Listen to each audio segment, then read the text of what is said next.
Mua menjelaskan tentang equity. Saya tidak mahu pertikai usaha untuk meningkatkan upaya Bumiputera dalam semua lapangan. Tetapi kita harus juga tekankan, ya, pendekatan ini pendekatan 1971. Kejayaannya apa? Kejayaannya hanya social mobility yang Pontian sentuh sebut awal tadi, iaitu anak miskin diberi peluang masuk belajar, dapat peluang pendidikan. Mobiliti sosial berlaku kerana dasar yang memihak, membantu golongan yang lebih susah, termasuk majoritinya Melayu, yang disebut affirmative action. Tetapi yang kedua ini, soal equity dan sebagainya, kalau kita lihat dalam kenyataan yang berlaku dalam sejarah, itu banyak memberikan faedah kepada beberapa syarikat keluarga dan kroni. Tak dapat dinafikan, ya. Apakah orang yang susah, yang menganggur sekarang, termasuk majoritinya anak-anak Melayu, itu akan senang kalau 2-3 syarikat diberikan ganjaran, apatah lagi, lebih-lebih lagi kalau syarikat itu pula menimbulkan banyak masalah, kerugian.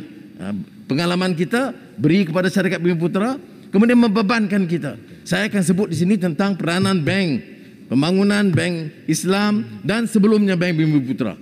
Ya. Jadi kita kena belajar dari pengalaman itu. Harus ada pendekatan baru, Yang Mohd Menteri. Jangan kita ikut kaedah lama.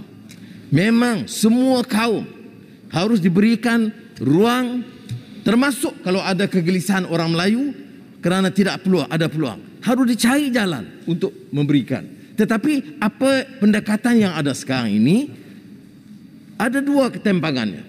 Pertama, memberi kepada orang yang tidak punya keupayaan dan kelayakan semata-mata kerana konteks, kedudukan politik atau dukungan. Dan kedua, cara tidak sedar kita telah menolak dan menafikan hak orang lain.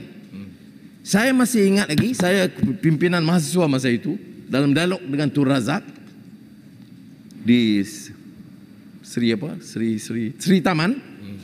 Dia sebut kita akan buat apa saja yang mungkin untuk membantu orang-orang Melayu dan Bumiputera naikkan darjat mereka dalam bidang pendidikan dan perniagaan. Tapi kita tidak akan dengan cara yang demikian menghalang atau merampas hak rakyat kita yang lain.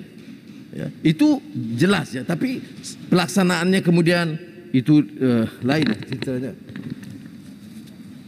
Satu hal yang tentang equity ini saya nak sebut dalam angka yang disebut oleh Perdana Menteri semalam dalam rekod buku rancangan Malaysia ke-12 ialah kehadiran nomini hampir 12% ni.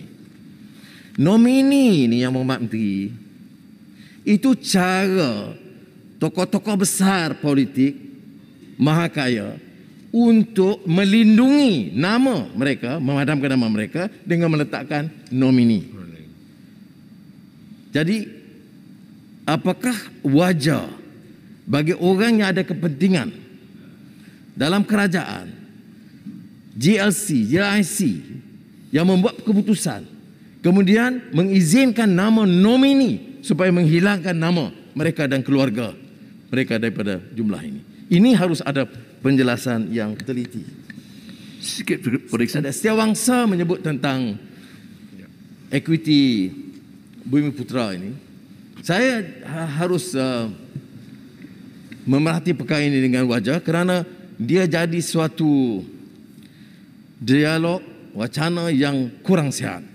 Dan satu pihak mesti menekankan kehadiran Bumiputera, termasuk cara equity, termasuk mempertahankan kerusakan yang lalu, dan satu pihak pula yang menafikan sama sekali seolah-olah ini akan mengorbankan kepentingan negara.